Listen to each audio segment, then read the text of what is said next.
আপনারা জানেন যে সুপ্রিম কোর্ট শুনানির সময় 1 সপ্তাহ বাড়িয়েছিল। সেই মতো 14 তারিখ হচ্ছে শুনানির শেষ দিন। তার আগের দিন অর্থাৎ আগামীকাল ভিডিও কনফারেন্স করতে চলেছে জাতীয় নির্বাচন কমিশন।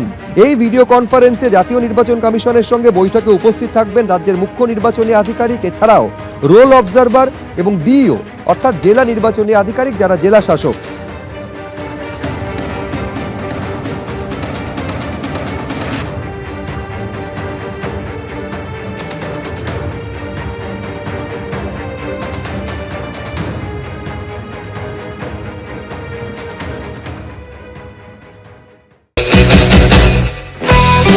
অতীতে যা ঘটে তা অতীতেই মুছে যায় না, তা আবার আবর্তিত হতে থাকে। যদি সহজ করে বলা যায় তাহলে বলতে হয় ইতিহাস আবর্তিত হয়। এটা কার্ল মার্কস বলেছিলেন। এই দেখুন, কার্ল মার্কসের কথা বললাম বলে আমার মার্কশিট আবার কালো দাগিয়ে দেবেন না কিন্তু।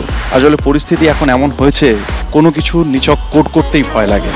ইতিহাসে প্রথম যা ঘটে তা হলো ট্র্যাজেডি, আর সেই ঘটনার পুনরাবৃত্তি হচ্ছে প্রহসন। আমরা জেনে নিই আসন্ন বিধানসভা নির্বাচনের আগে এই যাদবপুর বিধানসভা কেন্দ্রের মানুষের মনের মধ্যে কি কাজ করছে। আমি নিজেই লক্ষ্মীর ভান্ডার পাই। আপনাদের যাদবপুর বিধানসভা এলাকার যিনি বিধায়ক, তার দেখা পান? দেখলে মনে হয় না যে উনি খুবই ভালো হচ্ছে। সুযোগ সুবিধা কিছু সাধারণ মানুষ পাচ্ছে না। নারী নিরাপত্তা বিষয়ে আপনার কি বক্তব্য? পানীয় জল নিয়ে আপনাদের কোনো অভিযোগ আছে? কর্মসংস্থান নেই, কোনো নিরাপত্তা এই শাসক দল থেকে নেই। বৃষ্টি হলে তো বলার কথাই নেই। দুর্নীতিটা আরো বেশি মারাত্মক পরিমাণে ছেয়ে গেছে। আমাদের কাছে সবার আগে দেশের সম্পদ। এখানকার যারা রাজনৈতিক নেতা নেত্রী আছেন তাদের কথাগুলো কিন্তু আমরা আমাদের নোটবুকে তুলে রাখবো। আমরা আগেও যেমন ভবিষ্যতেও এই বিপন্ন মানুষের পাশে দাঁড়ানোটা আমাদের কাজ। আমাদের সরকার আসলে অবশ্যই মানবিকভাবে প্রত্যেকটা বিষয়ই খতিয়ে দেখবে।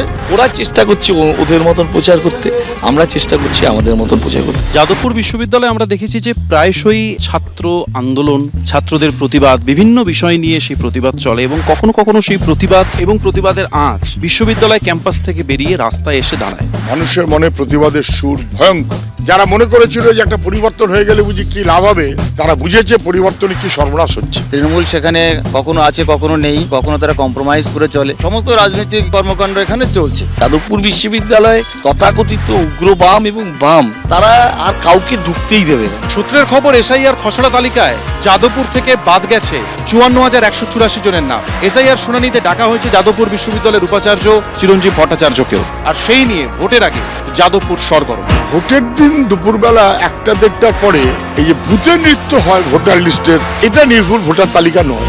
এই নামগুলো বাদ যাওয়া উচিত। ভোটার লিস্টে যদি মৃত ভোটারের নাম থেকে থাকে তার দায় এবং দায়িত্ব নির্বাচন কমিশনের ছিল। সুজনবাবু যখন 2016-তে জিতেছিলেন তখন যাদবপুরে কি ছিল? এই সুজনবাবু এই 2021-এ প্রায় 40,000 ভোটে হেরেছেন।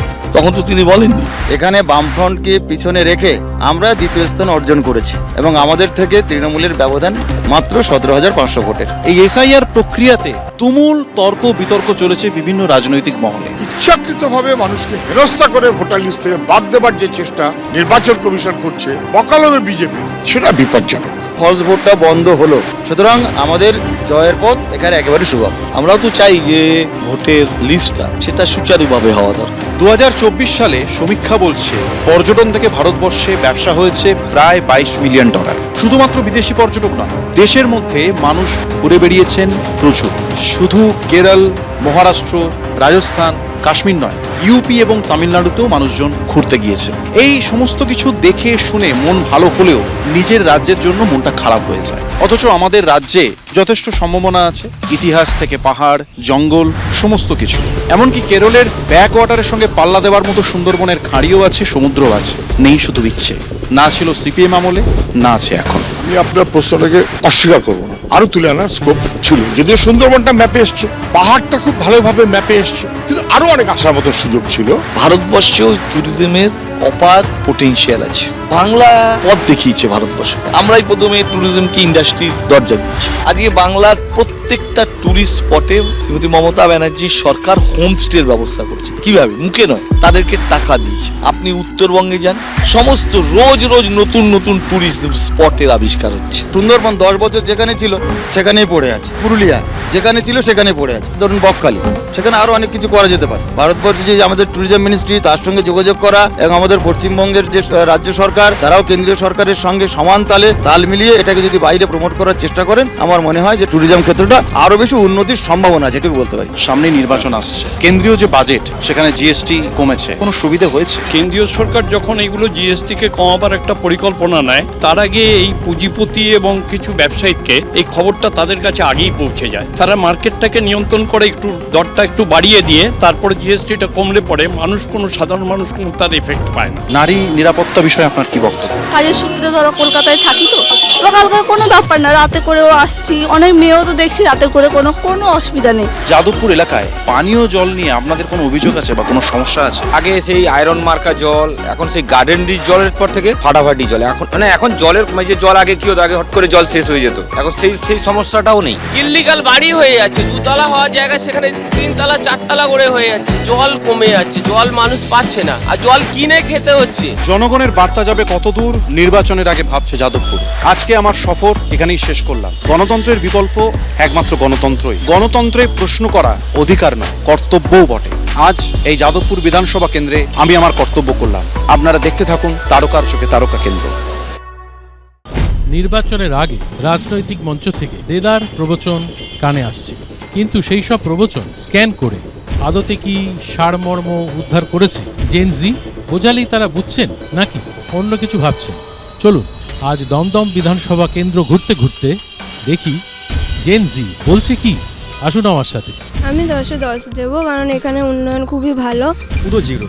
অবনতির দিক থেকে তো 10-এ 10 নিশ্চিত, 10-এ 100 দেওয়া যেতে পারে। আপাতত 10-এ 10ই দেবো। লেবারেটি বেশি আছে, সেভাবে ইনকাম নেই, বেকারত্ব বেড়ে চলেছে, তো বেড়েই চলেছে। শিক্ষা তো এখন প্রায় সোনার পাথরবাটিতে পরিণত হয়েছে এই রাজ্যের তৃণমূল সরকারের আমলে। পশ্চিমবঙ্গের বর্তমান সরকার নতুন জেনারেশনকে এগিয়ে নিয়ে যাওয়ার চেষ্টা করছে। চাকরি নেই, 6000-এর উপরে বেশি শিল্পপতিরা, শিল্পীরা আজকে পশ্চিমবাংলা থেকে মুখ ফিরিয়েছে। কার দৌলতে, কাদের জন্য? সেই কর্মসংস্থান আরও বাড়ানোর জন্য যথেষ্ট পদক্ষেপ নিচ্ছেন। যুব সমাজ বলুন, ছাত্র সমাজ বলুন, আমার এলাকায় আমার পাড়ায় অনুকূল পরিস্থিতি নেই, সমস্তটাই প্রতিকূল। এখানে দাদাকে যখনই ডাকি তখনই আমাদের বাড়ির সামনে আসে, যখনই দরকার হয় তখনই পাই। উন্নতি তৃণমূল নেতাদের শুধু পকেটের উন্নতি, সাধারণ লোকের তো এখানে উন্নতি কিছু নেই। আমরা এতক্ষণ দমদম বিধানসভা কেন্দ্রের বিভিন্ন অঞ্চলে ঘুরে ঘুরে একদম নতুন মানুষ যারা এই যুগ, এই জেনারেশন অর্থাৎ জেন জি, তাদের নানান রকম মতামত শুনলাম তারা কি ভাবছে আগামী দিন সম্পর্কে, কর্মসংস্থান সম্পর্কে। আমাদের তো অবশ্যই চোখ থাকবে আগামী বিধানসভা ভোটের দিকে, আর আপনাদের কিন্তু চোখ রাখতে হবে এবিপি আনন্দে, কারণ এখানে কিন্তু আপনারা দেখতে পাবেন জেন জি ভাবছে কি। আজকে খানিকটা বোঝা গেল জেন জি ভাবছে কি, কিন্তু আরও অনেক বিধানসভা কেন্দ্র ঘুরতে হবে এবং নতুন ভোটারদের, নতুন মানুষদের, আগামী প্রজন্মের মতবাদটা আমাদের জানতে হবে, তাদের ভাবনা চিন্তা সম্পর্কে ওয়াকিবহাল হতে হবে, কারণ জানতে হবে, বুঝতে হবে যে তারাই কিন্তু আমাদের ভবিষ্যৎ। তাহলে আপনাদের চোখ থাকুক এবিপি আনন্দে এবং দেখতে থাকুন জেন জি ভাবছে কি। এবিপি আনন্দ, এগিয়ে থাকে, এগিয়ে রাখে।